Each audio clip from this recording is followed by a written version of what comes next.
After 2 years of joint military and DoD planning, an evaluation of new short-range air intercept missile concepts, including the all-aspect IR missile and air combat maneuvering tactics, was conducted at Nellis Air Force Base, Nevada. Navy F-14 Tomcats and Air Force F-15 Eagles took part in the exercise against a common adversary, the F-5E. The tests, known by the acronym ACE-VAL-AIM-VAL, are complete now. And while there are varied conclusions to be drawn with regard to their primary goals, a funny thing happened to the F-14 on its way through the trials. Designed at another time for another mission, the swing-wing, long-range interceptor more than held its own in the close-in 30-mile air combat arena at Nellis, excelled in several key performance areas, and in terms of operational readiness, proved to be a very maintainable aircraft. Tactically, the word is out. The best way for fighter aircraft to deal with the lethal all-aspect missile is its standoff distances, long-range identification and long-range kill with launch and leave missiles. That's what it's going to take to be prepared for the future. Because the new infrared missiles can be fired head-on, or even at an angle to the target, maneuvering is less important, and getting behind the other guy is no longer an essential ingredient for successful air combat. It's a situation that, for the first time, will radically change the course of aerial tactics. We have always approached the killing of another aircraft in the same way. We've had to identify it visually, and then we had to maneuver with it, and finally, at about 95% of the cases, you end up in a 15 or 20 degree cone behind the guy, firing whatever kind of a weapons that you have at him from the rear. Now, the new all-aspect missile gives you the capability to fire at somebody head-on, and that's very, very important because it extends the weapons system effectiveness area. It sets up a requirement for you to identify early and to fire early. What you've got to do now is quit thinking about 1,100 feet and a gun kill or an AIM-9 kill and start thinking in terms of getting a kill at 50 miles, something that's certainly outside of his weapons system capability. ACE-VAL-AIM-VAL took advantage of recently developed, highly sophisticated computer technology which enables fighter pilots of supersonic aircraft to fly realistic missions in a simulated combat environment. He's coming back in now, 26,240, 18 dog.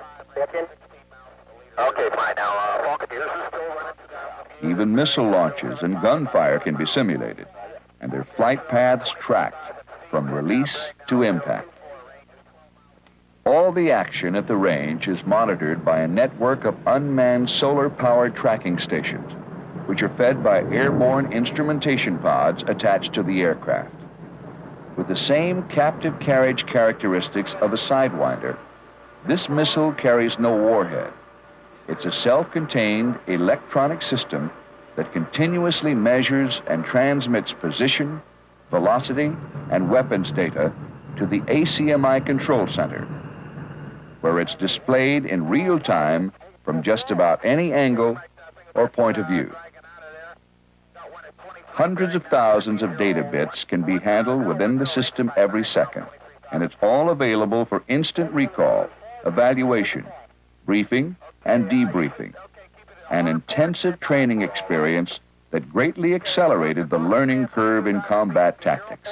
We explored all the little corners of tactics that we hadn't really looked at before, and we could do it on an almost hour-by-hour basis. You could sit down right as you're debriefing the particular hop you've just been blown away on and figure out a way to go out and counter that.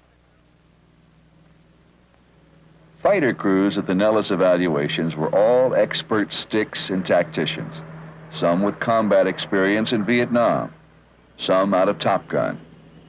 The Blue Force was comprised of Air Force and Navy crews who flew the F-15s and F-14s, respectively.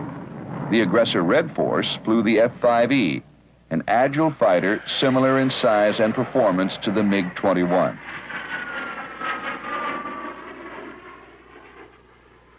At Bravo, the basic rules of engagement. Radar cannot be turned on before entering the range. Short-range missiles, AIM-7F Sparrow, and guns only, no Phoenix. Positive visual identification required before clear to fire. All scenarios limited to 30-mile arena with entry from specified start points. In this engagement, 2 F-14s will take on 2 F-5s. We'll charge towards the northern bogey, okay? And GC, I'll give us the altitude and so on. I'm going to remain about 22,000. I'll try to lock this guy up. You press, go ahead and turn in on this guy. Try to blow him away, and I'll chase the guy that's dragging back toward the rope as this guy tries to hook me.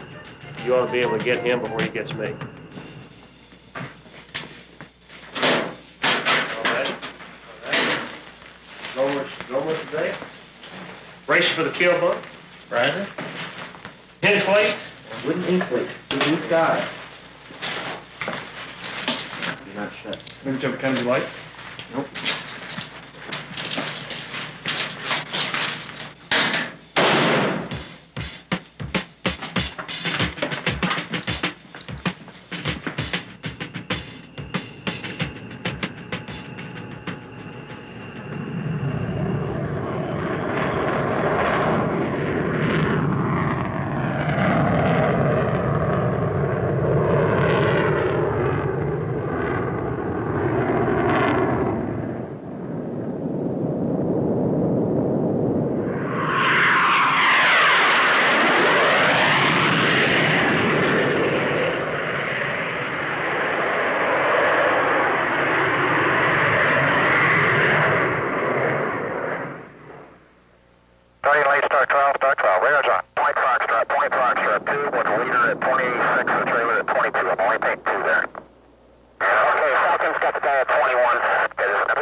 Within an hour after each trial, the entire engagement is thoroughly debriefed. Despite their success in this engagement, there was no way F-14 crew members were going to take the F-5E lightly, not as long as she was carrying the all-aspect head-on missile. A far less sophisticated airplane, the F-5E suddenly became a very dangerous competitor at the Nellis range when armed with a launch and leave AIM-9L. I think what people have to recognize is that we are in a very limited in-game scenario here, but we're talking about visually identifying the other aircraft that we're fighting before we're allowed to shoot. By the time you got a positive identification, you were inside the lethal head-on envelope of that IR weapon. So a normal tendency for fighter pilots would be to design their tactics so that they didn't get into that lethal environment. However, we had to get into that lethal environment to do the test. We tried to act like we thought we would act in combat, with the big exception that we wouldn't have gone into most of these fights. You get killed too often. Your survivability is about 3 missions. It's nice to go out man to man and say, I beat him flying, and get your hands going and work it way in at his 6, but you might not have a chance to do that if he's carrying an all-aspect threat. You need a standoff capability. Standoff capability is one thing, to be able to launch a missile successfully outside the range of the enemy's weapons. But there's still the requirement in many scenarios for positive visual identification, since there's little advantage in having a long-range missile if you don't know who you're shooting at. In the F-14 itself, we've had for a number of years the capability to kill another aircraft at 50, 60, 75 miles. The problem has been we don't know who's out there. And that's the first thing that any other airplane driver will tell you when you start bragging about the fact that the F-14 will do things that his airplane won't do. He shrugs his shoulders and says, yeah, that's fine, but who the hell knows what's out there? With the installation of a television sighting unit, the F-14 has taken the first giant step toward long-range target identification. An electro-optical system, the TVSU helped F-14 crew members positively identify the much smaller F-5 long before being visually detected themselves, and at distances significantly greater than the naked eye, often maintaining a lock on the F-5 even through ground clutter and evasive maneuvering. We're always positive what we're shooting at way out. And in fact, during the program, in order to keep us honest, the people running the test at various times ran intruder aircraft through, flying the same type of tactics that the F-5s would, trying to confuse us, just making sure we're playing the game straight. And TVSU worked for us every time. You can also tell a lot about what the opponent's doing. And that's important to know exactly when he turns into you, for example, if he's running away. And you can't always pick that up just by watching a V sub C on the HUD. You can visually track one target and radar track another target simultaneously. And with a long-range VID, sometimes you'll have one radar blip on your scope and you won't know how many there are. You slave the TV, if there's enough contrast there, sometimes you'll pick out 2, sometimes as much as 4 if they're in tight formation trying to mask their IFFs or the number of force mix. Against the F-5s over land, an ID was very easily achieved in the heart of the AIM-7F envelope, and it did enable us to achieve Sparrow kills and exit the arena prior to being exposed to the F-5 and his AIM-9L. And consequently, they're in the Sparrow envelope before they even have a tally-ho. The TVSU has also proven very effective for surface surveillance, positively identifying potential targets on land and sea. To take full advantage of the TVSU, however, F-14 pilots at Nellis could have used a launch and leave missile if the rules had permitted. Fire and turn away while the weapon continues to the target on its own. Hanging around to see the weapon home got to be very risky. The F-14 with the TVSU would pick up the F-5, fire a missile at him, and it would look as though he had the kill in the bag. But because you had to track the AIM-7 and it was not launch and leave, the 2 aircraft continued to close until the F-5 could see the F-14. At that stage of the game, he fired an AIM-9L that is launch and leave. And even though he's destroyed himself, the missile goes on and takes the F-14 with him, and you end up with a 1-to-1 kill. And we just can't do that. We know from the way Russia is producing aircraft that wherever we go and under whatever circumstances we fight them, we know we're going to be outnumbered. And for that reason, we've got to have better quality. If the AIM-7 had been a launch and leave missile, or if he could have been able to fire his AIM-54 Phoenix missile, which is launch and leave, the situation would have been entirely different. Technology will soon catch up with the advanced F-14 weapon control system. Contracts have been awarded to achieve long-range aircraft identification using several different approaches, taking advantage of the versatile laser beam and coherent optical processing, microelectronics, memory chips that can store, compare, and arrange data almost instantaneously, and the next-generation radar systems.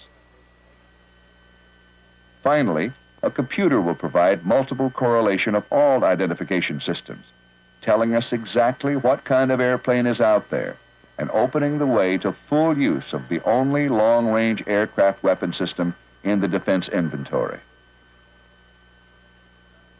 There's really only one airplane on the market today and in fact, there's only one airplane, even in the airplanes that we're contemplating building, that can take advantage of the ability to identify at longer ranges, and that's the F-14. It puts it literally in a class by itself. For all the sophisticated electronics and high-performance features inherent in a modern weapon system, one of the most important considerations is still operational readiness, the OR rate, maintainability, keeping flight schedules. Because no matter how capable, if an airplane is not up when you need it, it's not doing anyone any good. At Nellis, the flight schedules were tough and demands on the aircraft heavy. Logistics control came out of Miramar, but a small network of shops and supply centers set up very close to F-14 flight operations at Nellis and manned by sailors with minimal contractor assistance carried out the day-to-day, minute-by-minute support role. It was a people-to-people thing that kept several steps ahead of all the paperwork with direct communications whenever possible. Manny 43, this is Manny Maintenance. Understand inbound up and up?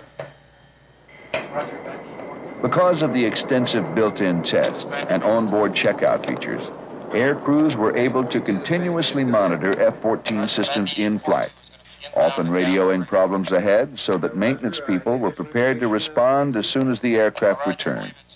RMO failure, I'm having some computer system transfers and calls. Roger that, 4-2. That guy, the first one, I could see turn. Every flight was immediately debriefed. Every gripe discussed face to face. The result? The F-14 demonstrated exceptional maintainability, day in and day out, with an operational ready rate as high as 95% some months, better even than the veteran F-5. Part of the initialization problem. Yeah. We've flown approximately 1,400 sorties without a maintenance aboard. That's a better record than any airline in the world can maintain. Our people are not unique. This situation is not unique. You can go back to Miramar, or you can go to Oceana, and you can get another 118, 119 enlisted men for about the same talent level that we came here with, and give them the same tools, and they can do the same job we've been doing. I never went out to get an airplane that I didn't fly. And that's something I've been flying both F-4s and F-14s for about 10 years now, and that's kind of unheard of. We'd come back from the hop, and it'd still be hard up and ready to go again. Anytime you can maintain a better than 90% OR rate, I don't care how good your support is, that speaks pretty well for the aircraft. In terms of aerial combat, both the F-14 and the F-15 performed impressively in the short-range visual environment at Nellis. However, the F-14 was operating in an area that represented only about 25% of its total capability. Even so, the Tomcat proved quite adept close in, outmaneuvering and outrunning the F-5 and hanging tough against the all-aspect missile. There's very little area that you can use in tactics to improve them to handle an all-aspect, IR-equipped threat as we faced up here. I think you got to have hardware improvements now to handle that kind of threat. We need an airplane that can fire, such as the F-14, can fire a half a dozen Phoenix missiles on one pass and hit aircraft or cruise missiles or whatever the threat may be at different altitudes, go in different directions, different speeds, and that sort of thing. And I think that it's a unique capability that we've had since for the last 4 or 5 years, but one that is only now coming into its real importance because of the identification problem. The lessons learned from ACE-VAL, AIM-VAL will be the basis of much discussion and procurement decisions for years to come. Although the scenarios were limited and the realism compromised somewhat by the fact that no one, after all, was firing real missiles, few can discount the tremendous technology which made it all possible, or the dedication and expertise of a group of people who went all out to do a first-rate job in a very demanding environment, or the excellent performance of missile and aircraft systems that will be the first line of this nation's defense for years to come.